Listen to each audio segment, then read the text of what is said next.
well. And, and Michael and I talked earlier this year on the show about the unregulated money in the NIL collective. So I can only imagine that's probably where the next sports scandal is going to emerge from. But Jack, the other thing that I realized when I was listening to your show about these all these stories, many of these stories, is two things. One is some of them happen before kind of the social media world. Not many, but a few.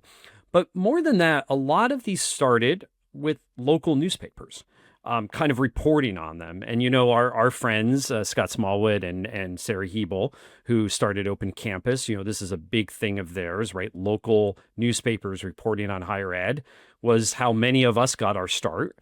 It's how the Chronicle got a lot of its stories in those early days, was following local reporters like you.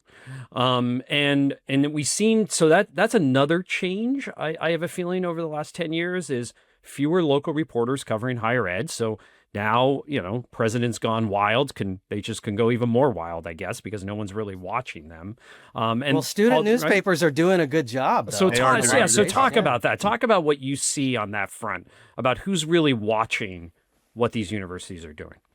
Well, I do think that you've pointed something out that's important, Jeff, which is that we don't have journalists minding the story in the way we once did. I mean, I was a beat reporter, covered two different universities as a beat reporter before I ever moved to Washington. I wrote about the University of Florida, the Gainesville Sun, and as I mentioned before, I wrote about Auburn University for the Opelika Auburn News.